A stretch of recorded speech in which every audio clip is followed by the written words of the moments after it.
ನನಗೆ ಹೇಗೆ ಹೇಳಿದರು ಏನು ದಬ್ಬಕ್ಕಾಗಲಿಲ್ಲ ಅಂತ ಅದೇ ಕ್ಯಾರೆಕ್ಟರ್ ಅವ್ರು ಮಾಡ್ತಿದ್ರು ಚೈತನ್ಯ ಸರ್. ಬಟ್ ಇವು ಜಾಸ್ತಿ ಕೆತ್ತಿಸ್ಕೊಂಡು ಸೋಷಿಯಲ್ ಮೀಡಿಯಾ ಅನ್ನೋ ಪ್ಲಾಟ್ಫಾರ್ಮ್ ಏನಿದೆ ಅದು ನನಗೆ ಕಾನ್ಫಿಡೆನ್ಸ್ ತುಂಬಿತು. ಹುಡುಗರು ಹಾಸ್ಟೆಲ್ಗೆ ಹೋಗೋ ಧೈರ್ಯನೇ ಮಾಡಲ್ಲ. ಅದ್ರ ಜೊತೆ ಸ್ವಲ್ಪ ಹಾರರ್ ಎಫೆಕ್ಟ್ ಕೂಡ ಇಟ್ಟಿದ್ದಾರೆ, ಚೆನ್ನಾಗಿದೆ. ಸಂಡೇಸ್ ಅಲ್ಲಿ ಒಟ್ಟಿಗೆ ಇದ್ರೆ ಎಷ್ಟು ಮಜಾ, ಕೂಳೆ ಇಟ್ಕೊಂಡು ಮಜಾ ಮಾಡ್ಕೊಂಡು ಪೇಸ್ಟ್ ಹಚ್ಚೋದು ಮುಖಕ್ಕೆ, ಮಸಿ ಎಳೆಯೋದು, ಪೇಸ್ಟ್ ಎಲ್ಲೆಲ್ಲ ಹಚ್ತಿದ್ವಿ. ಬಿಸಿ ನಟಿ ಜೊತೆಗೆ ಹಿರಿಯ ನಟಿ. ಕನ್ನಡ ಪಿಕ್ಚರ್ನ ಸಮಸ್ತ ಅಭಿಮಾನಿಗಳಿಗೆ ನಮಸ್ಕಾರ. ಫೆಬ್ರವರಿ 16ಕ್ಕೆ ರಾಜ್ಯಾದ್ಯಂತ ಬಹಳಷ್ಟು ಕನ್ನಡ ಸಿನಿಮಾಗಳು ರಿಲೀಸ್ ಆಗ್ತಿದ್ದಾವೆ. ಅದರಲ್ಲಿ ಕೆಲವು ನಿರ್ದೇಶಕರ ಸಿನಿಮಾಗಳು ಅಂತಂದಾಗ, ಫಾರ್ ಎಕ್ಸಾಂಪಲ್ ನಮ್ಮ KM ಚೈತನ್ಯ ಅವರೊಂದು ಸಿನಿಮಾ ಮಾಡ್ತಾರೆ ಅಂದಾಗ ಆ ಸಿನಿಮಾಗೆ ಬೇರೆ ಥರದ ಮೈಲೇಜ್ ಓಪನ್ ಆಗುತ್ತೆ. ಸಿನಿಮಾದ ಕಂಟೆಂಟ್ ಮ್ಯಾಟ್ರ್ ಆಗುತ್ತೆ, ಸಿನಿಮಾದ ಕಲಾವಿದರು ಮ್ಯಾಟ್ರ್ ಆಗ್ತಾರೆ. ಫೈನಲಿ ಸಿನಿಮಾದ ಟ್ರೇಲರ್ ನೋಡಿದಾಗ ವಾವ್ 100% ಈ ಸಿನಿಮಾ ಪಕ್ಕಾ ಪೈಸಾ ವಸೂಲ್ ಸಿನಿಮಾ ಅಂತ ಪಾಯಿಂಟ್ ಆಫ್ ವ್ಯೂ. ಇವತ್ತಿನ ಇಂಟರ್ವ್ಯೂಲ್ಲಿ 3 ಜನ ಇದ್ದಾರೆ. ಒಂದು ಧನರಾಜ್ ಅವರು, ನಿಮ್ಮ ಆ ಕಾಮಿಕ್ ಸೆನ್ಸ್ಗೆ ನಾನು fan seriously. And Anusha Rai, thank you so much, back to back ಸಿನಿಮಾಗಳು ಮಾಡ್ತೀರಿ. And Tandav, thank you so much, serious ಆಗಿ ಮಾಡಿದ್ರು. ಭಯ ಆಯ್ತು ನನಗೆ. ಅಲ್ಲ, ಯೂಶಲಿ KM ಚೈತನ್ಯ ಅವ್ರಂಗೆ ಒಪ್ಕೊಳ್ಳಲ್ವಲ್ಲ, ಅದೇ ಒಪ್ಕೊಂಡ್ರು ಧನರಾಜ್ ಅವ್ರನ್ನ? ಇಲ್ಲ ಈಗ ಇವರು ಅವರು ಒಂದು ಹಳೆ ಫ್ರೆಂಡ್ಶಿಪ್ ಇತ್ತು. ಇವರು ಒಂದು ಚಾನಲಲ್ಲಿ ವರ್ಕ್ ಮಾಡ್ತಾ ಇದ್ರು. ಸೊ ಅವಾಗ ಒಂದು ಬಾಂಡಿಂಗ್ ಅವ್ರ ನಡುವೆ ಇತ್ತು. ಆಗ ಅವ್ರ ಹತ್ರ ಏನೋ ಬಲವಂತವಾಗಿ ಯಾವುದೋ ಫೋಟೋ ಮೇಲೆ ಪ್ರಾಮಿಸ್ ಮಾಡಿಸ್ಕೊಂಡು ಲಾಕ್ ಮಾಡ್ಕೊಂಡಿದ್ದು. ಚೈತನ್ಯ ಸರ್ ಹತ್ರ ತೋರಿಸ್ತೇನೆ ಈ ಫುಟೇಜ್ನ. ಸರ್ ಈ ಥರ ಫೇಕ್ ಆಗಿ ಇಂಟರ್ವ್ಯೂ ಅಲ್ಲಿ ಹೇಳ್ತಾರೆ, ನನ್ನ ಮೇಲೆ ಇಲ್ಲ ಸಲ್ಲದ ಆರೋಪ ಮಾಡ್ತಿದ್ದಾರೆ. ಹಾಗಾಗಿ ಮಾಡಿಸ್ಬೇಕಾಯ್ತು. ಅಲ್ಲ, ಸೆಂಟಿಮೆಂಟಲಿ ಲಾಕ್ ಮಾಡಿದ್ರು. ಹೌದಾ? ಇದೆಲ್ಲ ಶುದ್ಧ ಸುಳ್ಳು. ನನ್ನ ಹತ್ರ ನನಗೆ ಹೇಗೆ ಹೇಳಿದರು ಏನು ದಬ್ಬಕ್ಕಾಗಲಿಲ್ಲ ಅಂತ ಅದೇ ಕ್ಯಾರೆಕ್ಟರ್ ಅವ್ರು ಮಾಡ್ತಿದ್ರು. ಚೈತನ್ಯ ಸರ್ ತಿದ್ದಿ ತೀಡಿ ಎಲ್ಲ ಆ ಒಂದು ಕಲ್ಲನ್ನು ಶಿಲೆ ಮಾಡಲಿಕ್ಕೆ ಎಷ್ಟು ಪ್ರಯತ್ನ ಮಾಡಬೇಕು ಅಷ್ಟು ಪ್ರಯತ್ನ ಪಟ್ಟಿದ್ದಾರೆ. ತುಂಬ ಸಾಹಿತ್ಯಿಕವಾಗಿ ಚೆನ್ನಾಗಿ ಹೇಳ್ತಾರೆ. ಶಿಲೆ ಮಾಡಿದ್ರು. ಬಟ್ ಇವು ಜಾಸ್ತಿ ಕೆತ್ತಿಸ್ಕೊಂಡು ಜಾಸ್ತಿ ಉಳಿಪೆಟ್ಟು ತಿಂದಿದ್ದು ಇವರೇ. ಆ ಉಳಿಪೆಟ್ಟು ತಿಂದು ನಾನು ಫ್ರಾಂಕ್ ಆಗಿ ಹೇಳ್ತೀನಿ, ಉಳಿಪೆಟ್ಟು ತಿಂದದ್ದು ಹೌದು, ನನ್ನಷ್ಟೇ ಅವರು ಸಹ ತಿಂದಿದ್ದಾರೆ, ಒಪ್ಕೊಳ್ಳಿ. ಅಲ್ಲ, ನಿಜ. ಬಟ್ ಅದೇ ಒಳ್ಳೆ ಶಿಲೆಯಾಗಿ ಮೂಡಿ ಬಂದ್ರು ಇವರು. ಇದೊಂದು ಒಳ್ಳೆ ಒಪ್ಪಿಕೊಳ್ಳುವಂಥ. ಅಲ್ಲಲ್ಲ, ಮೊನ್ನೆ ಲುಲು ಮಾಲಲ್ಲಿ ನಿಮ್ಮ ಸಿನಿಮಾದ ಟ್ರೇಲರ್ ಲಾಂಚ್ ದಿವಸ ನಾನು ಯೂಶಲಿ ನೋಡ್ತಾ ಇದ್ದೆ, ಫಾರ್ ಎಕ್ಸಾಂಪಲ್ ಯಾರ ಬಗ್ಗೆ ಏನು ಹೇಳ್ತಾರೆ ಅಂತ. ಸ್ಟೇಜ್ ಮೇಲೆ ಹೋದವರೆಲ್ಲರೂ ನನಗೆ ತಾಂಡವ್, ಧನರಾಜು ಅಂದರೆ ಈ ಕನೆಕ್ಟಿವಿಟಿ ಫ್ಯಾಕ್ಟರ್ ಹೇಗಾಗಿದೆ ಅಂದರೆ ಆಡಿಯನ್ಸ್ ಎಲ್ಲವನ್ನ ಗಮನಿಸ್ತಾರೆ. ನಿಮ್ಮ ನಟನೆ ಗಮನಿಸ್ತಾರೆ, ನಿಮ್ಮ ಮ್ಯಾನರಿಸಮ್ ಗಮನಿಸ್ತಾರೆ, ರಿಯಲ್ ಆಗಿ ನೀವು ಹೇಗೆ ಜನ ಜೊತೆ ಮಿಕ್ಸ್ ಆಗ್ತೀರಿ ಗಮನಿಸ್ತಾರೆ. ಈ ಥರದ್ದು ಆಡಿಯನ್ಸ್ಗಳು ತುಂಬ ಶಾರ್ಪ್ ಆಗಿದ್ದಾರೆ. ಈ ಒಂದು ವಿಚಾರಕ್ಕೆ ಏನು ಹೇಳ್ತೀರಿ, ಇಷ್ಟಪಡ್ತೀರಿ ಧನರಾಜ್? ಹೇಳಿ. ಇಲ್ಲ, ನನಗೆ ಈಗ ಸೋಷಿಯಲ್ ಮೀಡಿಯಾದಲ್ಲೂ ನಾನು ಸೋಷಿಯಲ್ ಮೀಡಿಯಾ ಬರೋದಕ್ಕಿಂತ ಮುಂಚೆ ನನಗೊಂದು ಕಾನ್ಫಿಡೆನ್ಸ್ ಇರಲಿಲ್ಲ. ಈವನ್ ಆ್ಯಕ್ಟಿಂಗ್ ಮಾಡಬೇಕು ಅಂತ ಇಷ್ಟ, ಬಟ್ ಆ್ಯಕ್ಟಿಂಗ್ ಮಾಡೋದಕ್ಕೆ ಕಾನ್ಫಿಡೆನ್ಸ್ ಇರಲಿಲ್ಲ. ಸೋಷಿಯಲ್ ಮೀಡಿಯಾ ಅನ್ನೋ ಪ್ಲ್ಯಾಟ್ಫಾರ್ಮ್ ಏನಿದೆ ಅದು ನನಗೆ ಕಾನ್ಫಿಡೆನ್ಸ್ ತುಂಬಿತು. ಯಾಕಂದರೆ ನಾನು ನನ್ನದೇ ಆದ ಒಂದು ಸ್ಟೈಲಲ್ಲಿ ವೀಡಿಯೋಸ್ ಮಾಡ್ತಾ ಬಂದೆ, ಜನ ಇಷ್ಟಪಟ್ಟರು. ಆ ಸ್ಟೈಲಲ್ಲಿ ನಾನು ಹೇಗಿದ್ದೀನೋ ಆ ಸ್ಟೈಲಲ್ಲಿ ನನ್ನನ್ನು ರಿಸೀವ್ ಮಾಡಿಕೊಂಡ್ರು. ಅವರು ಕೆಲವು ನೀನು ಸಿನಿಮಾ ತೆರೆ ಮೇಲೆ ಕಾಣಿಸ್ಕೋಬೇಕು ಆ ಥರ ಕೆಲವರು ತುಂಬ ಮಂದಿ ಹಾರೈಸಿದ್ದಾರೆ. ಆ ಹಾರೈಕೆ ಫಲದಲ್ಲೇ ನನಗೆ ಇದು ಅವಕಾಶ ಸಿಕ್ಕಿದೆ ಅಂತಲೂ ಹೇಳ್ತೀನಿ. ಜನ ಯಾಕೆ ಇಷ್ಟಪಡ್ತಾರೆ ಅಂದರೆ ನಾನು ಹೇಗಿದ್ದೀನೋ ಅದು ಅವ್ರಿಗೂ ಕನೆಕ್ಟ್ ಆಗ್ಬೋದು. ಈಗ ನಾನು ಮಾತಾಡಲಿಕ್ಕೆ ಸ್ವಲ್ಪ ತಡವರಿಸ್ತೀನಿ, ಬಹುಶಃ ಆ ಜನರಲ್ಲೂ ಕೂಡ ಅವರು ಕೂಡ ಒಬ್ಬರು ಆ ಥರನೇ ಇರ್ಬೋದು. ಇಂಥ ಒಂದು ಸ್ಟೇಜು ಒಬ್ಬ ಎಲ್ಲೋ ಹೋಗ್ತಿದ್ದವನ್ನ ಕರೆದು ಕೂರಿಸ್ದಂಗಿದೆ, ಅದು ಈ ಲೈಕ್ ಆಗಿರ್ಬೋದೇನು. ಅವ್ನು ಹೇಳ್ತಾ ಇರೋದು ಹೇಗಂದರೆ, ಈಗ ನಾವೊಂದು ಒಳ್ಳೆ ಅದ್ಭುತವಾದ ಕತೆ ಮಾಡಿ ಫೈಟ್ ಮಾಡಿ ಒಂದು ಅನ್ಯಾಯ ನಡೆಯುವಾಗ ಒಬ್ಬ ಹೀರೋ ಎಂಟ್ರ್ ಆಗ್ತಾನಲ್ಲ, ಆಗ ಪ್ರತಿಯೊಬ್ಬ ಆಡಿಯನ್ಸು ಅವ್ರನ್ನ ಆ ಹೀರೋ ಜಾಗದಲ್ಲಿ ಇಟ್ಕೊಂಡು ನೋಡ್ತಾರೆ ಸಿನಿಮಾನ. ಫೈಟ್ ಮಾಡುವಾಗ ನಾನೇ ಫೈಟ್ ಮಾಡ್ತಾಯಿದ್ದೀನಿ ಅನ್ನೋ ಥರ ಫೀಲು, ಆ ಒಂದು ಹಂಗೆ ಕನೆಕ್ಟ್ ಆಗ್ತಾರೆ. ಈಗ ನಮ್ಮ ಸೊಸೈಟಿಲಿ ಎಷ್ಟೋ ಜನಕ್ಕೆ ನನಗೆ ಒಬ್ಬ ಹೀರೋ ನನಗೆ ಇಂಗ್ಲೀಷ್ ಬರಲ್ಲ ಅಂದ ತಕ್ಷಣ ಬೇಗ ಕನೆಕ್ಟ್ ಆಗಿಬಿಡ್ತಾನೆ. ಅಯ್ಯೋ ನಮಗೂ ಇಂಗ್ಲೀಷ್ ಬರಲ್ಲಪ್ಪ, ನಮ್ಮ ಕಡೆ ಒಂದು ಸಿಗ್ತಾ ಇವನು ಅನ್ನೋದು ಬೇಗ ಕನೆಕ್ಟ್ ಆಗ್ತಾರೆ. ಓಕೆ, ಹಾಗೆ ಈಗ ಇವ್ರು ಹೇಳಿದ್ರು, ಇವ್ರು ಮಾತಾಡೋಕ್ಕೆ ನನಗೆ ಸ್ವಲ್ಪ ಕಷ್ಟ ಆಗುತ್ತೆ, ನಾನು ಹೇಗೆ ಮಾತಾಡ್ತೀನಿ. ಸೊ ಎಲ್ರಿಗೂ ಮಾತಾಡೋ ಕಲೆ ಇರೋಲ್ಲ, ಎಲ್ರಿಗೂ ಮಾತಾಡೋಕ್ಕಾಗಲ್ಲ. ತುಂಬ ಕೆಲವೇ ವ್ಯಕ್ತಿಗೆ ಮಾತಾಡೋ ಕಲೆ ಇರೋದು. ಎಷ್ಟೋ ಜನಕ್ಕೆ ಮಾತಾಡೋಕ್ಕೆ ಬರೋಲ್ಲ. ನಮ್ಮಂಗೆ ಇವನಿಗೂ ಮಾತಾಡೋಕ್ಕೆ ಬರಲ್ಲ, ನಮ್ಮ ಕಡೆ ಇವನು ಆ ರೀತಿ ಕನೆಕ್ಟ್ ಆಗುತ್ತೆ ಅಂತ ಹೇಳ್ತಾರೆ. ಮೇಲಾಗಿ ಒಂದು ಸಿನಿಮಾದಲ್ಲಿ ಯೂಶಲಿ 4 ಜನ 5 ಜನ ಹೀರೋ ಅಥವಾ 4 ಜನ 5 ಜನ ಮೇನ್ ಲೀಡ್ಗಳು, ಒಂದು ಹುಡುಗಿ 2 ಹುಡುಗಿ ಅಂದಾಗ ಯೂಶಲಿ ಈ ಥರ ಫನ್ ಫ್ಯಾಕ್ಟ್ರಿಗಳು ತಾನಾಗಿ ಓಪನ್ ಆಗಿಬಿಡ್ತವೆ. ಅದು ನಿಮ್ಮ ಸಿನಿಮಾದ ಮೂಲಕ ಅಂತಲ್ಲ. ಬಟ್ ಆದರೂ ಅನುಷಾ, ಈ ಥರದ ಕಂಟೆಂಟು ರಿಯಲ್ ಲೈಫಲ್ಲಿ ಒಂದಷ್ಟು ಜನಕ್ಕೆ ಆಗಿರುತ್ತೆ. ಫಾರ್ ಎಕ್ಸಾಂಪಲ್ ಹುಡುಗರು ಆಸ್ಟ್ರೇಲಿಯಾ ಹುಡುಗಿಯರು ಹೋಗೋದು ಭಾಳ ಕಷ್ಟ. ಹೌದು. ಹೋದಂಥ ಸಮಯ ಮತ್ತು ಅಲ್ಲಾಗುವಂಥ ಒಂದಷ್ಟು ಫನಿ ಎಲಿಮೆಂಟ್ಸ್ಗಳು ಹೇಗೆ ವರ್ಕ್ ಆಗುತ್ತೆ ಸಿನಿಮಾದಲ್ಲಿ, ಅಂದರೆ ಕಾಮಿಡಿ ಪಾಯಿಂಟ್ ಆಫ್ ವ್ಯೂ ಆಯ್ತು, ನೋಡೋವಂಥವ್ರ ಪಾಯಿಂಟ್ ಆಫ್ ವ್ಯೂ ಆಯ್ತು. ಹೌದು, ಬಟ್ ನನ್ನ ಪಾತ್ರದಲ್ಲಿ ನಾನು ಹಾಸ್ಟೆಲ್ಗೆ ಹೋಗಲ್ಲ, ನಾನು ಹಾಸ್ಟೆಲ್ ಲೈಫು ನೋಡಿಲ್ಲ, ಸೊ ಅದ್ರ ಬಗ್ಗೆ ನಂಗೆ ಅಷ್ಟು ಗೊತ್ತಿಲ್ಲ. ಬಟ್ ಈ ಸಿನಿಮಾ ಟ್ರೈಲರ್ ನೋಡಿದಾಗ, ಸಿನಿಮಾ ಕತೆ ನೋಡಿದಾಗ ಡೆಫಿನೆಟ್ಲಿ ಅದೊಂದು ಡಿಫ್ರೆಂಟ್ ಕೈಂಡ್ ಆಫ್ ಎಂಟರ್ಟೈನ್ಮೆಂಟ್ ಜನಕ್ಕೆ. ಈಸಿಲಿ ಯಾರು ಹುಡುಗರು ಹಾಸ್ಟೆಲ್ಗೆ ಹೋಗೋ ಧೈರ್ಯನೇ ಮಾಡಲ್ಲ. ಇವ್ರು ಹೋಗಿದಾಗ ಏನಾಗ ಅಲ್ಲಿ ಏನೆಲ್ಲ ಆಗ್ಬೋದು, ಇನ್ ಕೇಸ್ ರಿಯಲ್ ಲೈಫಲ್ಲಿ ಹಂಗೆಲ್ಲ ಹೋದರೆ ಮೇ ಬಿ ಅದೇ ಥರ ಎಲಿಮೆಂಟ್ಸ್ ನಡಿಬೋದು. ಸೊ ಆ ಥರದ್ದು ತುಂಬ ಚೆನ್ನಾಗಿ ಚೈತನ್ಯ ಸರ್ ನರೇಟ್ ಮಾಡಿದ್ದಾರೆ. ಆ್ಯಂಡ್ ಅದ್ರ ಜೊತೆಗೆ ಸ್ವಲ್ಪ ಹಾರರ್ ಎಫೆಕ್ಟ್ ಕೂಡ ಇಟ್ಟಿದ್ದಾರೆ, ಚೆನ್ನಾಗಿದೆ, ಡಿಫ್ರೆಂಟ್ ಕಾನ್ಸೆಪ್ಟ್ ಇದು. ಆ್ಯಂಡ್ ಯೂಶಲಿ ಸರ್ ನನ್ನ ಪ್ರಶ್ನೆ ಅಂದರೆ, ಸಿನಿಮಾದ ಓಪನಿಂಗಿಂದ ಸಿನಿಮಾದ ಕ್ಲೈಮ್ಯಾಕ್ಸ್ವರೆಗೂ ಕೆಲವೊಂದು ಈ ಕಾಮಿಡಿ ಮೇಲೆ ಹೋಗುವಂಥ ಸಿನಿಮಾಗಳನ್ನು ಗ್ರಿಪ್ ಹಿಡ್ಕೊಂಡು ಮಾಡೋದು ಭಾಳ ಕಷ್ಟ. ಅಂದರೆ ತುಂಬ ದೊಡ್ಡ ಸ್ಟಾರ್ಗಳಿಗೂ ಮ್ಯಾಮ್ ಕಷ್ಟ ಆಗುತ್ತೆ ಈ ಕಾಮಿಡಿ ಜನಗಳು. ಬಟ್ ಇಲ್ಲಿ ಆ ಫುಲ್ಫಿಲ್ ಅನ್ನೋವಂಥದ್ದು, ನಿಮ್ಮ ಪಾತ್ರಕ್ಕೆ ಫುಲ್ಫಿಲ್ ಮಾಡಿ ಅನ್ನೋವಂಥದ್ದು ಎಷ್ಟು ಮಟ್ಟಿಗೆ ವರ್ಕ್ ಆಗುತ್ತೆ ಸ್ಕ್ರೀನ್ ಮೇಲೆ ಈಗಿನ ಒಂದಷ್ಟು ಕಂಟೆಂಟ್ ನೋಡುವಾಗ ನಿಮಗೆ? ಸರ್, ಈಗ ಕಾಮಿಡಿ ಅನ್ನೋದು ಇಲ್ಲಿ ಟೈಮಿಂಗ್ ಅನ್ನೋದು ತುಂಬ ಮುಖ್ಯ. ಆ ಟೈಮಿಂಗು ಕನೆಕ್ಟ್ ಆಗದೇ ಇದ್ದರೆ, ಸಿಂಕ್ ಆಗದೇ ಇದ್ದರೆ ನಿಮಗೆ ಕಾಮಿಡಿ ಪಂಚ್ ಆಗಲ್ಲ. ಈಗ ನೋಡಿ, ಈಗ ನೀವು ಕ್ಲೋಸ್ ಅಪ್ ಇಟ್ಟರೆ ಕಾಮಿಡಿ ವರ್ಕ್ ಆಗಲ್ಲ. ಕಾಮಿಡಿ ನಿಮ್ಗೆ ಚೆನ್ನಾಗಿ ವರ್ಕ್ ಆಗಬೇಕಂದ್ರೆ ವೈಡ್ ಇರಬೇಕು. ಕಾಮಿಡಿ ಬರೀ ಮಾತಲ್ಲಿಲ್ಲ, ಬಾಡಿ ಲ್ಯಾಂಗ್ವೇಜಲ್ಲೂ ಇದೆ. ಸೊ ಇದಕ್ಕೆ ಸಂಬಂಧಪಟ್ಟಂಗೆ ಡೈರೆಕ್ಟ್ರು ಅದಕ್ಕೆ ತಕ್ಕಂತೆ ಅದ್ಭುತವಾಗಿ ವರ್ಕ್ ಮಾಡಿದ್ದಾರೆ. ನಾವು ಆ್ಯಕ್ಟಿಂಗ್ ಅಂತ ಬಂದಾಗ ಕಾಮಿಡಿನಲ್ಲಿ ಫಸ್ಟ್ ನಾವು ನಟರುಗಳ ಮಧ್ಯೆ ನಮ್ಮನ್ನು ನಾವು ತೆರೆದುಕೋಬೇಕು. ಅದಾಯ್ತು ಇಲ್ಲಿ. ಫಸ್ಟು ಒಬ್ರನ್ನೊಬ್ರು ಮಾತಾಡಿಸ್ಕೊಂಡು ಚೆನ್ನಾಗಿ ಕ್ಲೋಸ್ ಆಗಿ ಒಬ್ಬರಲ್ಲಿರೋ ಸ್ಟ್ರೆಂತು, ಅಲ್ಲಿರೋ ವೀಕ್ನೆಸ್ಸು, ಇದೆಲ್ಲ ಒಬ್ರಿಗೊಬ್ರು ಚೆನ್ನಾಗಿ ಗೊತ್ತಾಗಿ ನಾವು ಚೆನ್ನಾಗಿ ಜೆಲ್ಲಾಗಲಿ. ಓಕೆ, ಯಾವಾಗಲೂ ಸ್ಕ್ರಿಪ್ಟಲ್ಲಿ ಇದ್ದಿದ್ದನ್ನ ಇದ್ದಂಗೆ ಇಳಿಸೋದಕ್ಕಿಂತ ಅದನ್ನು ನಮ್ಮದು ಮಾಡಿಕೊಂಡು ಸಣ್ಣ ಸಣ್ಣ ಬದಲಾವಣೆ ಮಾಡಿಕೊಂಡು ಒಂದು ಇಂಪ್ರೂವೈಸೇಷನ್ ಮಾಡಿಕೊಂಡು ಅದ್ರ ಮೂಲಕ ಅದ್ರ ಜೊತೆಲಿ ನಾವು ಹೋದ್ವಿ. ಆಮೇಲೆ ಕಾಮಿಡಿ ನಾವು ನಗಿಸ್ತೀವಿ ಅಂದಾಗ ಎಲ್ಲೋ ಬಿಲೋ ದಿ ಬೆಲ್ಟ್ ಡೈಲಾಗ್ಸ್ ಹೇಳೋದು ಅಥವಾ ಡಬಲ್ ಮೀನಿಂಗ್ ಡೈಲಾಗ್ ಹೇಳೋದು, ಅಲ್ಲಿ ಮಾತ್ರ ಕಾಮಿಡಿ ಇಲ್ಲ. ನಾವು ಪಾತ್ರಗಳು ಸನ್ನಿವೇಶಕ್ಕೆ ತಕ್ಕಂತೆ ನಾವು ಒದ್ದಾಟಕ್ಕೆ ಸಿಕ್ಕಿದಾಗ ಅದು ಕೂಡ ಕಾಮಿಡಿ ಆಗುತ್ತೆ ಜನಕ್ಕೆ. ಈ ಸಿನಿಮಾದಲ್ಲಿರೋದು ಅಂಥ ಕಾಮಿಡಿ. ಸನ್ನಿವೇಶಕ್ಕೆ ಸಿಕ್ಕಿ ಒದ್ದಾಡೋದು ಜನಕ್ಕೆ ನಗು ತರಿಸುತ್ತೆ. ಒಬ್ಬ ವ್ಯಕ್ತಿ ತನ್ನನ್ನು ತಾನು ಮಹಾ ವ್ಯಕ್ತಿ ಅಂದ್ಕೊಂಡಿರ್ತೇನೆ, ಅದು ನೋಡೋ ಜನಕ್ಕೆ ನಗು ಬರ್ತಿರುತ್ತೆ.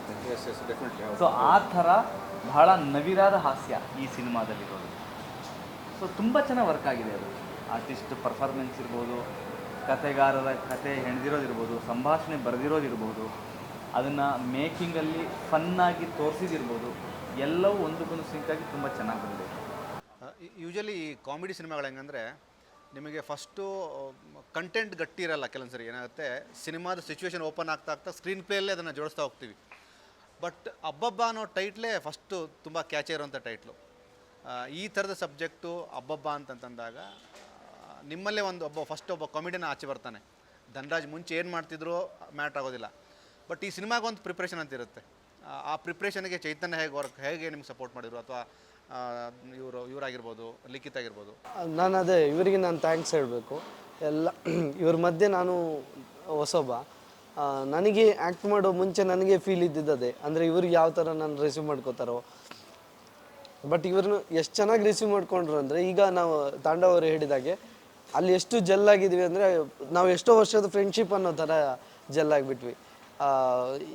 ಈಗ ಸ್ಕ್ರೀನ್ ಶೂಟ್ ಹೋಗೋ ಮುಂಚೆ ಅಜಯ್ ಅವರು ನನಗೆ ಡೈಲಾಗ್ ಯಾವ ಥರ ಹೇಳಬೇಕು ಅನ್ನೋ ಥರನೂ ಪ್ರಿಪೇರ್ ಮಾಡಿ ಕೊಡ್ತಿದ್ರು. ಆಮೇಲೆ ನಾನು ಲಿಖಿತ್ ಅವ್ರ ಹತ್ರನೂ ಕೇಳ್ತಿದ್ದೆ. ಲಿಖಿತ್ ಅವ್ರ ಜೊತೆ ನೆಕ್ಸ್ಟ್ ಸೀನಿಗೆ ಹೋಗೋ ಮುಂಚೆ ಪ್ರಾಕ್ಟೀಸ್ ಮಾಡ್ತಿದ್ವಿ. ಆಮೇಲೆ ತಾಂಡವರು ಕೂಡ ಇದ್ದು. ತಾಂಡವರು ಮೊದಲು ಫಸ್ಟ್ ಇಂಟ್ರೊಡ್ಯೂಸ್ ಮಾಡಿದಾಗಲೂ ಚೈತನ್ಯ ಸರು ಇವರು ನಿಮಗೆ ಆ್ಯಕ್ಟಿಂಗ್ ಹೆಲ್ಪ್ ಮಾಡಿ ಕೊಡ್ತಾರೆ ಅಂತ ಅಂದರು. ಹಾಗಾಗಿ ತಾಂಡವರು ಕೂಡ ನಮಗೆ ತುಂಬ ಇನ್ಪುಟ್ ಕೊಡೋಕ್ಕೆ, ನಮ್ಮಲ್ಲೇ 4-5 ಜನ ಸೇರಿಕೊಂಡಾಗ ತುಂಬ ಇಂಪ್ರೂವೈಸೇಷನ್ ಶುರುವಾಯಿತು. ಅದನ್ನು ನಾವು ಚೈತನ್ಯ ಸರಿಗೆ ಕೊಡ್ತಿದ್ವಿ. ಸರ್ ಈ ಥರ ಆಪ್ಷನ್ ಓಕೆನಾ, ಈ ಥರ ಆಪ್ಷನ್ ಓಕೆನಾ, ನಾವು ಈ ಥರ ಮಾಡ್ತೀವಿ ಅಂತ. ಚೈತನ್ಯ ಸರ್ಗೆ ಅದೇ ತುಂಬ ಖುಷಿ ಕೊಟ್ಟದ್ದು.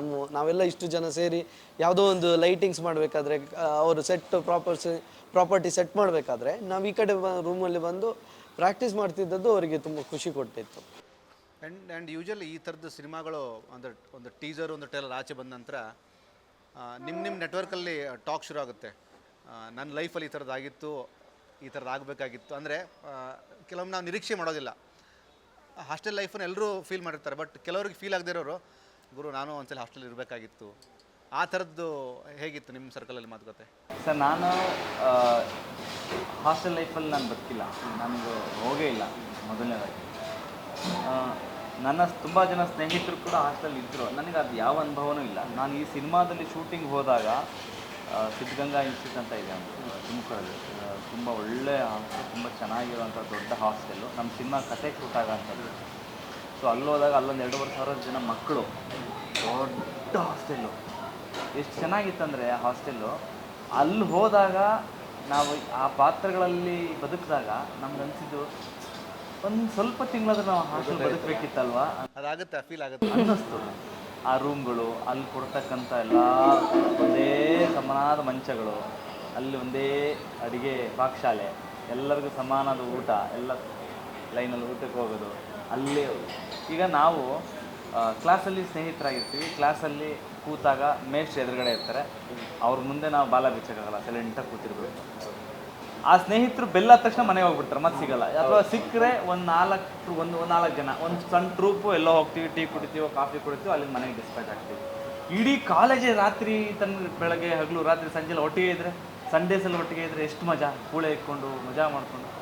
ಸೊ ಅದು ಎಷ್ಟು ಚಂದ ಅಂತ ಅಲ್ಲಿ ಅನ್ನಿಸ್ತಿದೆ. ಮೆಲಗಲ್ಲಿ ಎಷ್ಟು ಫನ್ ಆಗುತ್ತೋ ಅಷ್ಟು ಎಮೋಷ್ನಲ್ ಎಲಿಮೆಂಟ್ಸ್ ಕೂಡ ವರ್ಕ್ ಆಗುತ್ತೆ ಅಲ್ವಾ? ದೊಡ್ಡ ಗುಂಪು ಜೊತೆ ಅಲ್ಲೇ ಬದುಕೋದಿದೆ ಗೊತ್ತಾ, ಎಷ್ಟು ಚೆನ್ನಾಗಿದೆಯಲ್ಲ ಇದು ಹಾಸ್ಟೆಲ್ ಕಾನ್ಸೆಪ್ಟು ಅಂತ ನಮ್ಗೆ ಅಲ್ಲಿ ಅನಿಸಿದ್ದು. ಮೇಲಾಗಿ ಒಂದಷ್ಟು ಜನ ಸ್ನಾನಕ್ಕೆ ಹೋಗಿರ್ತಾರೆ, ನೀರು ನಿಂತು ಯಾರೋ ಮೇಲೆ ಬೇಕೊಂಡು ಟ್ಯಾಪ್ ಆಫ್ ಮಾಡಿರ್ತಾನೆ, ಅಂದರೆ ಇಲ್ಲಿ ಬಟ್ಟೆ ಎತ್ಕೊಂಡು ಹೋಗ್ತಾರೆ ಸ್ನಾನ ಮಾಡುವಾಗ, ಗೊತ್ತಾಗದಂಗೆ ಇಲ್ಲಿಂದ ಬಟ್ಟೆ ಎತ್ಕೊಂಡು ಹಿಂಗೆ ಓಡೋಗಿರ್ತಾರೆ. ಇದೆಲ್ಲ ಆಗುತ್ತಲ್ಲಿ. ನಾವು ಹಾಸ್ಟೆಲ್ ಲೈಫ್ ನಾನು ನೋಡಿಲ್ಲ, ಬಟ್ ನಾನು ಕ್ಯಾಂಪ್ಗೆ ಹೋಗಿದ್ದೆ, NSS ಕ್ಯಾಂಪು ಆ ಥರ ಎಲ್ಲ. ಆವಾಗ ಈ ಥರನೇ ಇತ್ತಲ್ಲ, ಒಂದು 12 ದಿನ ಅಲ್ಲೇ ಕ್ಯಾಂಪಲ್ಲಿ ಒಂದು ಊರಲ್ಲಿ ನಾವು ಕ್ಯಾಂಪ್ ಹಾಕ್ಕೊಂಡಿರ್ಬೇಕು. ಆವಾಗ ನಾವು ಮಾಡಿದ್ದಿದೆ ಪೇಸ್ಟ್ ಹಚ್ಚೋದು ಮುಖಕ್ಕೆ, ಮಸಿ ಎಳಿಯೋದು, ಪೇಸ್ಟ್ ಎಲ್ಲೆಲ್ಲ ಹಚ್ತಿದ್ವಿ. ಬೆಳಿಗ್ಗೆ ಎದ್ದಾಗ ಅವ್ರಿಗೆ ಗಾಬರಿ ಆಗೋದು. ಇಂಥದ್ದೆಲ್ಲ ಕ್ವಾಟ್ಲೆಗಳೆಲ್ಲ ನನಗೆ ಈ ಸಿನಿಮಾ ಮಾಡಿದಾಗ ನೆನಪಿಗೆ ಬರ್ತಿತ್ತು. ಆಮೇಲೆ ಇದು ಸಿನಿಮಾ ಸ್ಪೆಷಾಲಿಟಿನೇ ಅದು. ಈಗ ನೀವು ಕಾಲೇಜ್ ಲೈಫಲ್ಲಿ ಅಥವಾ ನಿಮ್ಮ ಬಾಲ್ಯ ವ್ಯವಸ್ಥೆಯಲ್ಲಿ ತುಂಬ ತಪ್ಪು ಮಾಡಿರ್ತೀರ, ಅಂದರೆ ಆ ಟೈಮಲ್ಲಿ ಅದು ದೊಡ್ಡದಾಗಿ ಕಾಣಿಸುತ್ತೆ, ಬಟ್ ಅದನ್ನು ಸಮಯ ಕಳೆದು ನೋಡಿದಾಗ ಫನ್ನಾಗಿ ಕ್ರಿಯೇಟ್ ಆಗುತ್ತೆ. ಸೊ ಈ ಅಬ್ಬಬ್ಬ ಸಿನಿಮಾ ನೋಡಿದಾಗ ಪ್ರತಿಯೊಬ್ಬ ಆಡಿಯನ್ಸ್ಗೂ ಕೂಡ ತನ್ನಲ್ಲಿ ತಾನು ಕನೆಕ್ಟ್ ಮಾಡಿಕೊಂಡು ಆ ತಪ್ಪನ್ನ ಅವನು ನೆನಪು ಮಾಡಿಕೊಂಡು ಈಗ ನಗುವಂಥ ಪರಿಸ್ಥಿತಿ ಆ ಟೈಮಲ್ಲಿ ನೋಡಿದಾಗ ಸಿಗುತ್ತೆ. ಅಂಥ ಮಜವಾಗಿರೋ ಫ್ಯಾಕ್ಟರು ಈ ಎಲಿಮೆಂಟ್ಸು ಈ ಅಬ್ಬಬ್ಬ ಸಿನಿಮಾದಲ್ಲಿ. ಬಟ್ ತುಂಬ ಚಾಲೆಂಜಿಂಗ್ ವಿಷಯ ಅಲ್ಲ, ಅಂದರೆ ಫಾರ್ ಎಕ್ಸಾಂಪಲ್ ಆ್ಯಕ್ಷನ್ನು, ರೊಮ್ಯಾನ್ಸು ಆ ಥರದ ಸಿನಿಮಾಗಳ ಮಧ್ಯೆ ಈ ಥರದೊಂದು ಕಾಮಿಡಿ ಸಿನಿಮಾ ಇಟ್ಕೊಂಡು ಇಂಡಸ್ಟ್ರಿಗೆ ಒಂದೇನೋ ಪಂಚ್ ಮಾಡ್ತೀವಿ, ಒಂದಷ್ಟು ಸಿನಿಮಾಗಳ ಜೊತೆ ಬರ್ತೀವಿ ಅಂತಂದಾಗ ಒಂದು ಲೆವೆಲಲ್ಲಿ ನೀವು ರೆಡಿಯಾಗಿರ್ತೀರಿ ಸಿನಿಮಾನ ಪ್ರೆಸೆಂಟ್ ಮಾಡೋದಕ್ಕೆ. ಈ ಕಾಂಪಿಟಿಷನ್ ಅನ್ನೋದನ್ನ ಹೇಗೆ ನೀವು ಸ್ವೀಕರಿಸ್ತೀರಿ? ಎಲ್ಲರೂ ಜಾನರ್ ಬೇರೆ ಆಗುತ್ತೆ, ಸಿನಿಮಾ ಆಡಿಯನ್ಸ್ ಫ್ಲೋ ಜನರಲಾಗಿ ಹೇಳೋದಾದರೆ ಅವನ ಜಾಗದಲ್ಲಿ ನಿಂತಾಗ ಅವನದೇ ಆದಂಥ ಎಕ್ಸ್ಪೆರಿಮೆಂಟ್ಗೆ ಅವ್ನು ಕೈ ಹಾಕಬೇಕಾಗತ್ತೆ. ಈಗ ಡೈರೆಕ್ಟ್ರಿಗೂ ಜಾನರ್ ಚೇಂಜ್ ಆಗುತ್ತೆ. ಒಂದು ಮಾಸ್ ಮಾಡ್ತಾ ಇರ್ತಾರೆ, ಒಂದು ಅಂಡರ್ವರ್ಲ್ಡ್ ಸಬ್ಜೆಕ್ಟ್ ಮಾಡ್ತಾರೆ, ಒಂದು ಕಂಪ್ಲೀಟ್ ಲವ್ ಸಬ್ಜೆಕ್ಟ್ ಮಾಡ್ತಾರೆ. ಯಾವುದಾದ್ರೂ ಒಂದು ಡೈರೆಕ್ಟ್ರು ಬರೀ ಲವ್ ಬಗ್ಗೆನೇ ಸಿನಿಮಾ ಮಾಡ್ತಾಯಿದ್ರೆ ಅವನ ಜನ ಅಷ್ಟು ಇಷ್ಟಪಡಲ್ಲ, ಸ್ವಲ್ಪ ಡಮ್ಮಿ ಥರ ಸೈಡ್ಗೆ ಹಾಕ್ತಾರೆ. ತುಂಬ ಚೇಂಜಸ್ ಕೊಡಬೇಕು ಒಬ್ಬ ಡೈರೆಕ್ಟ್ರು. ಒಂದು ಸಲ ಅಂಡರ್ವರ್ಲ್ಡ್ ಕೊಡಬೇಕು, ಒಂದು ಸಲ ಲವ್ ಕೊಡಬೇಕು, ಒಂದು ಸಲ ಹಿಸ್ಟಾರಿಕಲ್ ಕೊಡಬೇಕು, ಒಂದು ಸಲ ಮೈಥಾಲಜಿ ಕೊಡಬೇಕು. ಬೇರೆ ಬೇರೆ ಬೇರೆ ಜಾನರಲ್ಲಿ ಡೈರೆಕ್ಟ್ರ್ ಕೆಲಸ ಮಾಡಿದಾಗಲೂ ಇದಕ್ಕಿದ್ದಂಗೆ ಜನಕ್ಕೆ ಗೊತ್ತಿಲ್ಲದೆ ಅವನು ಕರ್ನಾಟಕದ ಆಸ್ತಿ ಆಗೋಗ್ತಾನೆ. ಹಾಗೆ ಒಬ್ಬ ನಟನೂ ಕೂಡ ಅವ್ನ ಜಾನರ್ ಚೇಂಜ್ ಮಾಡಬೇಕು. ಒಂದು ಸಲ ಅಂಡರ್ವರ್ಲ್ಡ್ ಮಾಡಿದ್ರೆ ಒಂದು ಸಲ ಕಂಪ್ಲೀಟ್ ಲವರ್ ಬಾಯ್ ಆಗಿ ಹೋಗಬೇಕು, ಒಂದು ಸಲ ಕಂಪ್ಲೀಟ್ ಆ್ಯಕ್ಟಿಂಗ್ ಓರಿಯೆಂಟೆಡ್ಡೇ ಒಂದು ಸಿನಿಮಾ ಮಾಡಬೇಕು, ಒಂದು ಸಲ ಕಮರ್ಷಿಯಲ್ ಮೂವಿ ಮಾಡಬೇಕು, ಈ ಥರನೂ ಮಾಡಬೇಕು. ಅದರಲ್ಲಿ ಈ ಕಾಮಿಡಿ ಜಾನರ್ ಇದೆ ಗೊತ್ತಾ, ತುಂಬ ಟಫ್ ಇದು. ನಾವು ನಗಿಸ್ಲೇಬೇಕು ಸರ್. ಅದು ನಮಗೆ ಎಷ್ಟೋ ಸಲ ಆ್ಯಕ್ಟ್ ಮಾಡುವಾಗ ಅನಿಸುತ್ತೆ, ಇದು ಪಂಚ್ ಆಗುತ್ತಾ ಗೊತ್ತಾಗ್ತಿಲ್ವಲ್ಲ, ಇದು ಪಂಚ್ ಆಗುತ್ತಾ ಇಲ್ವೋ. ಒಂದೊಂದು ಸಲ ನಾವೊಂದು 10 ಟೇಕ್ ತೊಗೊಂಬಿಟ್ರೆ ಇದಿಷ್ಟು ಪಂಚ್ ಆಗುತ್ತೋ ಇಲ್ವೋ ದೇವರೇ ಅಂತ ಅನಿಸ್ತಿರುತ್ತೆ. ಅಲ್ಲಿ ಒಬ್ಬ ಎಡಿಟ್ರು ಕೂಡ ಹೀರೋ ಆಗ್ತಾನೆ. ಅವನು ನೀಟಾಗಿ ಎಡಿಟ್ ಮಾಡೋದ್ರ ಮೂಲಕ ಅದನ್ನು ನೀಟಾಗಿ ಎಲಿವೇಟ್ ಮಾಡ್ತಾನೆ. ಅದ್ರ ಜೊತೆಗೆ ಒಬ್ಬ ಮ್ಯೂಸಿಕ್ ಡೈರೆಕ್ಟರ್, ನಿಮಗೆ ವಿತೌಟ್ ಮ್ಯೂಸಿಕ್ ಪಂಚೇ ಆಗಿರಲ್ಲ, ಎಲ್ಲೋ ಕೆಲವು ಡೈಲಾಗ್ ಪಂಚ್ ಆಗ್ತವೆ. ಒಂದು ಸಣ್ಣ ರಿಯಾಕ್ಷನ್ ಕೂಡ ನಮಗೆ ಪಂಚ್ ಆಗಬೇಕು ಅಂದರೆ ಅಲ್ಲಿ ಒಬ್ಬ ಮ್ಯೂಸಿಕ್ ಡೈರೆಕ್ಟ್ರ್ ಕೆಲಸ ತುಂಬ ಮುಖ್ಯ ಇರುತ್ತೆ. ಸೊ ಅಲ್ಲಿ ಮ್ಯೂಸಿಕ್ ಡೈರೆಕ್ಟ್ರು ಕೂಡ ಹೀರೋ ಆಗ್ತಾನೆ, ಬಟ್ ಕಾಣಲ್ಲ. ಸೊ ನಾನು ಇವತ್ತು ಈ ನಿಮ್ಮ ಪ್ಲ್ಯಾಟ್ಫಾರ್ಮಲ್ಲಿ ಹೇಳೋದೇನೆಂದರೆ, ನಮ್ಮನ್ನು ಒಂದು ರಥದಲ್ಲಿರೋ ಒಂದು ದೇವ್ರ ಥರ ಮೆರೆಸ್ತಾರೆ. ಯಾರ್ಯಾರು ಅಂದರೆ ಡೈರೆಕ್ಟ್ರು, ಟೆಕ್ನಿಷಿಯನ್ಸ್, ಕ್ಯಾಮ್ರಾಮನ್, ಮ್ಯೂಸಿಕ್ ಡೈರೆಕ್ಟರ್ಸ್, ತೆರೆ ಹಿಂದೆ ಕೆಲಸ ಮಾಡ್ತಕ್ಕಂಥ ಎಡಿಟ್ರು, ಪ್ರತಿಯೊಬ್ಬರೂ ಕೂಡ ನಮ್ಮನ್ನು ಮೆರೆಸೋದಕ್ಕೆ, ನಮ್ಮನ್ನು ರಥದಲ್ಲಿರೋ ದೇವ್ರ ಥರ ಮೆರವಣಿಗೆ ಮಾಡ್ತಾರೆ, ಮೆರೆಸ್ತಾರೆ. ಸೊ ನಾವು ಅವ್ರಿಗೆ ಯಾವತ್ತೂ ಥ್ಯಾಂಕ್ಸ್ ಹೇಳಬೇಕು. ಯಾಕೆಂದರೆ ಅವರಿಂದ ನಾವು ನಮಗಿಂತ 100 ಪಟ್ಟು ಕೆಲಸ ಮಾಡ್ತಾರೆ, ಬಟ್ ಅವ್ರು ಕಾಣಲ್ಲ, ಅವರು ಅಷ್ಟು ಹೈಲೈಟ್ ಆಗಲ್ಲ, ಬಟ್ ನಾವು ಕಾಣ್ತೀವಿ ನಟರು.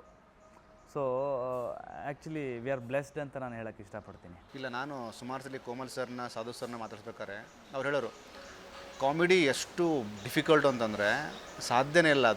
ಅದು 2 ಥರದ್ದು ವರ್ಕ್ ಆಗಬೇಕು. ಒಂದು ಇಂಟರ್ನಲ್ಲಿ ಅವನಷ್ಟಕ್ಕೆ ಕನೆಕ್ಟ್ ಆಗಬೇಕು ಆ ಕಾಮಿಡಿಗೆ. ಎರಡನೇದ್ದು ರೈಟ್ರ್ ಬರೆದಂತಹ ಡೈಲಾಗ್ಸ್ಗಳಿಗೆ ಅವನು ಮತ್ತೆ ಅದಕ್ಕೊಂದು ಲೇಪನ ಕೊಡಬೇಕು. ಅಂದರೆ ಮಾತ್ರ, ಇಲ್ಲಾಂದರೆ ಎಲ್ಲರೂ ನಾರ್ಮಲ್ ಆ್ಯಕ್ಟ್ ಮಾಡಿಬಿಡ್ತಾರೆ. ಬಟ್ ಕಾಮಿಡಿ ಭಾಳ ಡೇಂಜರ್ ಅಂತಂದರು, ಭಾಳ ಕಷ್ಟ ಅಂತಂದರು. ಸರ್ ನೀವು ನಿಜವಾಗ್ಲೂ ಸರ್, ಈಗ ನಾನು ನಿಮ್ಗೆ ಆವಾಗಲೇ ಹೇಳಿದೆ sir, dialogue to dialogue punch. ನಿಮಗೆ ಬಿಲೋ ದಿ ಬೆಲ್ಟ್ ಡೈಲಾಗ್ ಹೇಳಿದ್ರೆ ಅದಕ್ಕೊಂದು ವರ್ಗ ಮಜಾ ಮಾಡ್ತಾರೆ, ಎಂಜಾಯ್ ಮಾಡ್ತಾರೆ, ಖುಷಿ ಪಡ್ತಾರೆ. ಸರ್, ಒಂದು ವ್ಯಕ್ತಿ ಇರೋದೇ ಹೀಗೆ, ಅವನಿರೋ ರೀತಿ ಜನಕ್ಕೆ ನಗು ಬರ್ತಿದೆ ಅನ್ನೋದಿದೆ ಗೊತ್ತಾ? ಹೌದು, ಅದು ತುಂಬ ಕಷ್ಟ. ನಿಮಗೆ ರಾಮ ಶ್ಯಾಮ ಭಾಮ ಸಿನಿಮಾದಲ್ಲಿ ನಿಮ್ಮ ಕಮಲ್ ಹಾಸನ್ ಅವ್ರ ಆ್ಯಕ್ಟಿಂಗ್ ಇರ್ಬೋದು, ಏನು ಮುಂದೆ ಅಂದರೆ ಸಾಕು ನಗು ಬರೋಕ್ಕೆ. ಹೌದು, ಅದು ಇವತ್ತು ಇಲ್ಲೇನೋ ಮಾಡ್ಕೊ ಹಿಂಗೆ ಹಿಡ್ಕೊಂತ ಇಷ್ಟು ಜಸ್ಟ್ ಸಣ್ಣ ಆ್ಯಕ್ಟಿವಿಟಿಯಿಂದ ಏನು ಪಂಚ್ ಬರುತ್ತೆ ಅಂದರೆ, ಸೊ ದಟ್ ಈಸ್ ಸರ್, ಅದಕ್ಕೆಷ್ಟು ವರ್ಕೌಟ್ ಮಾಡಬೇಕು, ಅದಕ್ಕೆಷ್ಟು ತಪಸ್ ಮಾಡಬೇಕು. ಹೌದು. ಸೊ ಆಮೇಲೆ ನಮಗೂ ಇಲ್ಲಿ ನಮ್ಮ ಸಿನಿಮಾದಲ್ಲೂ ಅಷ್ಟೇ, ಯಾವುದಕ್ಕೆ ಜನ ನಗ್ತಾರೆ ಅಂತ ನನಗೆ ಇವತ್ತರೆಗೂ ಗೊತ್ತಿಲ್ಲ. ಬಟ್ ಒಳ್ಳೆ ರೆಸ್ಪಾನ್ಸ್ ಇದೆ. ಅಂದರೆ ಟ್ರೈಲರ್ ನೋಡಿದಾಗ, ಅಂದರೆ ಸುಮ್ಮನೆ ನಿಮ್ಮನ್ನು ಖುಷಿ ಪಡಿಸೋದಕ್ಕೆ ಹೇಳ್ತಾ ಇಲ್ಲ, ಕಂಟೆಂಟಿಗೆ ತುಂಬ ಒಳ್ಳೆ ರೆಸ್ಪಾನ್ಸ್ ಮಾಡ್ತಾರೆ ಜನ. ಎಲ್ಲರೂ ಚೆನ್ನಾಗಿ ಮಾಡಿದ್ದಾರೆ ಗುರು, ಕಾಮಿಡಿ ಸಖತ್ ವರ್ಕ್ ಆಗಿದೆ. ಇದರಲ್ಲಿ ಮಜಾ ಅಂದರೆ ಇದರಲ್ಲಿ ಯಾವುದು ಕೂಡ ಫೋರ್ಸ್ ಫಿಟ್ ಇಲ್ಲ, ಎಲ್ಲ ಸಿಚುವೇಶನ್ ಕಾಮಿಡಿ. ನಾವೇನೋ ಮಾಡ್ತಿದ್ದೀವಿ ಅಂದರೆ ಅದು ನಗಸೋಕ್ಕೆ ಟ್ರೈ ಮಾಡ್ತಿದ್ದೀವಿ ಅಂತ ಎಲ್ಲೂ ಅನ್ಸಲ್ಲ. ನಮ್ಮ ಸಿಚುವೇಶನ್ ನೋಡಿ ಜನರಿಗೆ ನಗು ಬರುವಂಥ ಕಾಮಿಕ್ಕೆ ಇದು ವರ್ಕ್ ಆಗೋದು. ಹೌದು, ಬಲವಂತವಾಗಿ ನಗಿಸೋಂಥ ಕಾಮಿಡಿ ನಮಗೂ ಇಷ್ಟ ಇಲ್ಲ ಸರ್. ಅಲ್ವಾ? ಕಥೆ ಒಳಗಡೆ ಆಗಿರಬೇಕು, ಪಾತ್ರನೇ ಕಾಮಿಡಿ ಆಗಿರಬೇಕು. ಒಂದು ಪಾತ್ರ ಇರುತ್ತೆ ಸರ್ ನಮ್ಮ ಸಿನಿಮಾದಲ್ಲಿ, ಒಬ್ಬ ದೊಡ್ಡ ರೌಡಿ, ದೊಡ್ಡ ಡಾನು, ಅವನ ಹಿಂದ್ಗಡೆ ದೊಡ್ಡ ಚೇಲಾಗಳು, ಬಟ್ ಅವ್ನು ನೋಡ್ರೆ ಜನ ನಗ್ತಿರ್ತಾರೆ. ಅವನೇನು ಕಾಮಿಡಿ ಮಾಡಲ್ಲ, ಅವ್ನು ದೊಡ್ಡ ರೌಡಿ, ಮ್ಯಾನರಿಸಮ್ಗಳು, ಅವ್ನು ದೊಡ್ಡ ರೌಡಿ ಅಷ್ಟೇ. ಇವನ್ ರೌಡಿನ ಅಂತ ಜನಕ್ಕೆ ನಗು ಅಷ್ಟೇ. ಸೊ ಹೀಗೆ ಆ ಪಾತ್ರನ ಡೈರೆಕ್ಟ್ ಹಂಗೆ ಸೃಷ್ಟಿ ಮಾಡ್ತಾರೆ. ನನಗೆ ಇನ್ನೊಂದು ನಗುವ ಇದ್ದು ಶರತ್ ಲೋಹಿತಾಶ್ ಅವ್ರದ್ದು. ನಾನು ಇದಕ್ಕೆ ರಿಯಾಕ್ಷನ್ ಅನುಷಾ ಕೇಳ್ತೀನಿ. ನಾನು ಫಾದರ್ ಆಗಿರೋದ್ರಿಂದ ನಿಮ್ಮ ಮದರ್ ವಿಷಯ ನಿಮಗೆ ಸಣ್ಣ ಲೇಯರ್ ಸಾಕು ಅಂತ. ಅದ್ರ ಹಿಂದಿನ ಮುಂದಿನ ಸತ್ಯಗಳು ಮತ್ತು ಅದ್ರ ಪರಾಮರ್ಶೆ ಬೇಡ, ಬಟ್ ನಿಮಗೆ ಕಿಕ್ ಕೊಡುವಂಥ ಪಾಯಿಂಟ್ ಇದೆ ಗೊತ್ತಾ? ನಾನು ಫಾದರ್ ಆಗಿರೋದಕ್ಕೆ ನಿಮ್ಮ ಮದರ್ ವಿಷಯಕ್ಕೆ ಬರ್ತಾಯಿಲ್ಲ ಅಂತ. ಸರ್, ಅಂದರೆ ಅವರೊಬ್ಬರು ಫಾದರ್ ಆಗಿರ್ತಾರೆ. ಫಾದರ್ ಆಗಿದ್ದಾಗ ಅವ್ರದ್ದೇ ಆದಂಥ ಒಂದು ಮಿತಿಲಿ ಅವ್ರು ಬದುಕಬೇಕಾಗತ್ತೆ. ಅವರು ಇಂಥ ಪದಗಳನ್ನೇ ಬಳಸ್ಬೇಕು, ಅವ್ರು ಹೀಗೆ ಇರಬೇಕು, ಆ ಮಟ್ಟ ಬಿಟ್ಟು ಕೆಳಗಡೆ ಇಳಿಯೋಂಗಿಲ್ಲ. ಸೊ ಅವ್ರ ಫಾದರ್ ಆಗದೆ ಇದ್ರೆ ಬರ್ತಿದ್ರು ಮದರ್ ವಿಷಯಕ್ಕೆ. ನೋಡಿ, ವಿಷಯ ಆಗಿದೆ ಆ್ಯಕ್ಚುಲಿ. ಅವ್ರ ಫಾದರ್ ಆಗಿರೋದ್ರಿಂದ ಮದರ್ ವಿಷಯಕ್ಕೆ ಬರ್ತಿಲ್ಲ. ಆಗದೇ ಇದ್ದರೆ ಖಂಡಿತ ಬಂದಿರೋರು. ಯಾಕೆ ಅಂದರೆ ಕೋಪ, ಹಸಿವು ಎಲ್ಲದು ಪ್ರತಿಯೊಬ್ಬ ಮನುಷ್ಯನಿಗೂ ಕಾಡುತ್ತೆ. ಅವ್ನು ಕೊಡ್ತಾರೋ ಹಿಂಸೆ, ಅವ್ರ ಫಾದರ್ ಆಗಿದ್ರು ಅವ್ರ ಕೋಪ ಬರ್ತಿದೆ. ಅದಕ್ಕೆ ಅವ್ರು ಹಂಗೆ ಹೇಳೋದು, ನಾನು ಫಾದರ್ ಆಗಿರೋದ್ರಿಂದ ಬರ್ತಾ ಇಲ್ಲ ನಿಮ್ಮ ಮದರ್ ವಿಷಯಕ್ಕೆ ಅಂತ ಅವ್ರು ಹೇಳೋದು. ಈ ಡೈಲಾಗನ್ನು ನೀವು ಹೆಂಗೆ ಹೇಳ್ತೀರಿ ಒಂದ್ಸರಿ ಹೇಳೋಣ. ನಾನು ಫಾದರ್ ಆಗಿರೋದಕ್ಕೆ ನಿನ್ನ ಮದರ್ ವಿಷಯಕ್ಕೆ ಬರ್ತಿಲ್ಲ. ಚೆನ್ನಾಗಿ ಹೇಳಿದೆ. ರಿಯಾಕ್ಷನ್ ಚೆನ್ನಾಗಿತ್ತು. ಅದೊಂದು ರಿಯಾಕ್ಷನ್ ಚೆನ್ನಾಗಿದೆ. ಇಲ್ಲ ಅನುಷಾ, ನಿಮ್ಮ ಕ್ಯಾರೆಕ್ಟ್ರು ಅಂದರೆ ತುಂಬ ಚಿಕ್ಕದಾಗಿ ಬಂದು ಹೋಗ್ತೀರಿ ಟ್ರೈಲರಲ್ಲಿ. ಕಾಮಿಡಿ ಮಾಡೋದು ನಿಮ್ಗೆ ಆ ಸ್ಪೇಸ್ ಸಿಗಲಿಲ್ವಾ ಅಥವಾ ನಿಮ್ಮ ಪಾತ್ರಕ್ಕೆ ಬೇಕಿರಲ್ವಾ? ಇಲ್ಲ, ನನ್ನ ಪಾತ್ರಕ್ಕೆ ಕಾಮಿಡಿ ಏನು ಬೇಕಾಗಿರಲಿಲ್ಲ. ನನ್ನ ಪಾತ್ರ ಬಂದು ಲಿಖಿತ್ ಶೆಟ್ಟಿ ಅವರ ಗರ್ಲ್ಫ್ರೆಂಡ್ ಮಾಡಿದ್ರು. ತುಂಬ ಪಾಸಿಟಿವ್ ಗರ್ಲ್ಫ್ರೆಂಡ್ ಇರ್ತೀನಿ, ಆ್ಯಂಡ್ ಲೈಕ್ ನಾನು ಹೇಳ್ದಂಗೆ ಆಗಬೇಕು ಅಂತ. ಅವರು ಮುದ್ದು ಇರೋದೇ ಒಂದು ಅಡ್ವಾಂಟೇಜ್ ಆಗಿರುತ್ತೆ. ಸೊ ನಾನು ಹೇಳ್ದಂಗೆ ಕೇಳ್ತಾರೆ ಅನ್ನೋದೇ ಒಂದು ನನಗೆ ಪ್ಲಸ್ ಪಾಯಿಂಟ್. ಸೊ ಹಾಸ್ಟೆಲಿಗೆ ಅಮೃತ ಹೋದಾಗ ನಾನು ಅವ್ರಿಗೇನೆಲ್ಲ ಟಾರ್ಚರ್ ಎಲ್ಲ ಕೊಡ್ತೀನಿ, ಯಾರು ಬಂದಿರೋದು ಹಾಗೆ ಹಿಂಗೆ ಅಂತೆಲ್ಲ. ಸೊ ಈ ಥರ ನಂದು ಹಾಸ್ಟೆಲ್ ಲೈಫಿಗೆ ನಂದು ಕನೆಕ್ಟ್ ಆಗಲ್ಲ, ನಾನು ಮನೆಯಿಂದನೇ ಬರ್ತಾ ಇರ್ತೀನಿ. ಸೊ ನಂದೊಂಥರ ಒಂದು ಕ್ಯೂಟ್ ಲವ್ ಸ್ಟೋರಿ ನಂದು ಈ ಥರ. ಅಲ್ಲ, ಅನುಷಾ ತುಂಬ ಬ್ಯುಸಿ, ಅಂದರೆ ಬ್ಯಾಕ್ ಟು ಬ್ಯಾಕ್ ಸಿನಿಮಾಗಳು. ಹೌದು, ಸಿಕ್ಕಾಪಟ್ಟೆ ಬ್ಯುಸಿ ಅವರು. ಹಿರಿಯ ನಟಿ ಅಂತ ಹಾಗಂತೀರಾ? ಇರ್ಬೋದು. ಅಲ್ಲ ಸರ್, ಬ್ಯುಸಿ ನಟಿ ಜೊತೆಗೆ ಹಿರಿಯ ನಟಿ ಅಲ್ವಾ ಸರ್? 2+ ಆಗಾರೆ ಹೇಳಕ್ ಬರಲ್ಲ ಸರ್. ಅಬ್ಬಬ್ಬ, ಹಿರಿಯ ನಟಿ. ನೀವು ಬೇಕಂತಾನೆ ನಾನು ಕಾಲಿಳಿದ್ದೀನಿ. ಯೂಶಲಿ ಸಿನಿಮಾಗಳನ್ನು ನೋಡೋದಕ್ಕೆ ಆಡಿಯನ್ಸು ಒಂದು ರೀಸನ್ ಕೇಳ್ತಾರೆ, ಅಬ್ಬಬ್ಬ ಅನ್ನೋಂಥ ಸಿನಿಮಾ ಯಾವ ಕಾರಣಕ್ಕೆ ನೋಡಬೇಕು, ಎಲ್ಲ ಎಲಿಮೆಂಟ್ಸ್ಗಳನ್ನ ಕೊಟ್ಟು ಸಹ ಜನರಾಗಿ ಹೇಳೋದಾದ್ರೆ ನಾನು ಹೇಳ್ಬೇಕಾ ಧನರಾಜ್ ಹೇಳ್ಬೇಕಾ? Will start with Dhanraj. ಅಬ್ಬಬ್ಬ ಸಿನಿಮಾ ಇದು ಈ ಥರನೇ ಸರ್, ಎಲ್ಲ ಇಂಟರ್ವ್ಯೂ ಅಲ್ಲ ಕೇಳೋದು ನನ್ನ ಹತ್ರನೇ ಕೇಳಬೇಕು ಅಂತ ಕೇಳಿಸ್ಕೊಳ್ಳಿ. ನಾನು ಹೇಳೋ ಮುಂಚೆ ಧನರಾಜ್ ಹೇಳ್ಬೇಕು, ನೀವು ನಾನು ಹೇಳ್ಬೇಕು, ಅಷ್ಟರವರೆಗೆ ಇಲ್ಲಿ ಹೋಗೋಲ್ಲಿಗೆ ಅಲ್ಲಿ ಯೋಚನೆ ಮಾಡ್ತಾರೆ, ಬೇರೆ ಎಂತ ಹೇಳ್ಬೇಕು. ಅಬ್ಬಬ್ಬ ಸಿನಿಮಾ ಯಾಕೆ ನೋಡಬೇಕು ಅಂದರೆ, ನಾನು ಒಂದು ಸಿಚುವೇಶನ್ ಇದ್ದೀನಿ ಸರ್. ಚೈತನ್ಯ ಸರ್ ಯಾವ ರೀತಿ ಅವರು ಕಾಮಿಡಿ ಅಂದರೆ ಫ್ಯಾಮಿಲಿ ಆಡಿಯನ್ಸ್ನ ಅಟ್ರಾಕ್ಟ್ ಮಾಡ್ತಿದ್ದಾರೆ ಅಂದರೆ, ಒಂದು ಸೀನಲ್ಲಿ ನಾನು ಖುದ್ದು ಮಲಗ್ತೀನಿ, ಆವಾಗ ಒಂದು ಆಡ್ ಆಗಿರೋ ಒಂದು ಪ್ಲೇಸಲ್ಲಿ ಅವರು ಮುಚ್ಚಲ ಗ್ಲಾಸ್ ಇಡ್ತಾರೆ. ಅದು ಎಷ್ಟು ಆಡ್ ಆಗಿತ್ತು ಅಂದರೆ ಕಾಮಿಕ್ ಇತ್ತು, ಬಟ್ ಇಟ್ಕೋಬೋದಿತ್ತು ಅದು. ಆದರೆ ಚೈತನ್ಯ ಸರು ಅದು ಬೇಡ, ಅಷ್ಟು ವಲ್ಗರಿಟಿ ಎಲಿಮೆಂಟ್ ಯಾವುದ್ರಲ್ಲೂ ಇಲ್ಲ, ಸೊ ಕಟ್ ಮಾಡಬೇಕು. ಅವ್ರದ್ದು ಉದ್ದೇಶ ಇಷ್ಟೇ, ಒಂದೊಬ್ಬ ಫ್ಯಾಮಿಲಿ ಆಡಿಯನ್ಸ್ ಬಂದು ಅವ್ನ ಮಕ್ಕಳ ಜೊತೆ ನೋಡ್ತಾನೆ ಸಿನಿಮಾ, ನಮ್ಮ ಸಿನಿಮಾನ. ಬೇರೆ ಯಾವುದೇ ಒಂದು ವಲ್ಗರಿಟಿ ಅಥವಾ ಬಿಲೋ ಬೆಲ್ಟ್ ಕಾಮಿಡಿ ನಮ್ಮ ಸಿನಿಮಾದಲ್ಲಿ ಇರಬಾರ್ದು ಅನ್ನೋ ರೀತಿಯಲ್ಲೇ ಅವರು ಕಾಮಿಡಿನ ಕಟ್ಕೊಂಡು ಹೋಗಿದ್ದಾರೆ. ಆ ಕಾರಣಕ್ಕೋಸ್ಕರ ಅಬ್ಬಬ್ಬ ಸಿನಿಮಾನ ನೀವು ಥಿಯೇಟ್ರಲ್ಲೇ ಬಂದು ನೋಡಬೇಕು ಅಂತ ನಾನು ಹೇಳಕ್ಕೆ ಇಷ್ಟಪಡ್ತೀನಿ. ಎಸ್, ಇದೊಂದು ಚಿಕ್ಕ ಮಕ್ಕಳಿಂದ ದೊಡ್ಡವರೆಗೂ ನೋಡುವಂಥ ಕಂಪ್ಲೀಟ್ಲಿ ಕನ್ಸರ್ನಿಂಗ್ ಎಂಟರ್ಟೈನ್ಮೆಂಟ್ ಇರುವಂಥ ಸಿನಿಮಾ. ಪ್ರತಿಯೊಬ್ಬರಿಗೂ ಬ್ಯುಸಿ ಶೆಡ್ಯೂಲ್ಸು ಅಥವಾ ಬೋರಿಂಗ್ ಲೈಫು, ಎಲ್ಲೋ ಒಂದು ಒತ್ತಡದ ಜೀವನದಲ್ಲಿ ಬದುಕ್ತಾ ಇರಬೇಕಾದ್ರೆ ಮತ್ತೆ ಆ್ಯಕ್ಷನ್ ಓರಿಯೆಂಟೆಡ್ ಅರಿವು ಸಿನಿಮಾಗಳು ನೋಡೋದ್ರ ಜೊತೆಯಲ್ಲಿ ಈ ಥರದೊಂದು ಎಂಟರ್ಟೈನ್ಮೆಂಟ್ ಸಿನಿಮಾ ನಿಮ್ಮ ಬ್ಯುಸಿ ಲೈಫ್ಗೆ ಒಂದು ಖುಷಿನ ಕೊಡುತ್ತೆ, ಒಂದು ನೆಮ್ಮದಿಯನ್ನು ಕೊಡುತ್ತೆ, ತುಂಬ ಎಂಜಾಯ್ ಮಾಡ್ಕೊಂಡು ಸಿನಿಮಾದಿಂದ ಹೊರಗೆ ಬರ್ತೀರಾ. ಸೊ ಮಿಸ್ ಮಾಡದೆ ಇದೆ ಫೆಬ್ರವರಿ 16ನೇ ತಾರೀಕು ಅಬ್ಬಬ್ಬನ ನೋಡಿ ಅಬ್ಬಬ್ಬಬ್ಬ ಅಂತ ನಗಿ ಅಂತ ನಾನು ಹೇಳ್ತೀನಿ. ಈಗ ಮತ್ತೊಮ್ಮೆ ಧನರಾಜ್ ಹೇಳ್ತಾರೆ ಇದನ್ನೇ.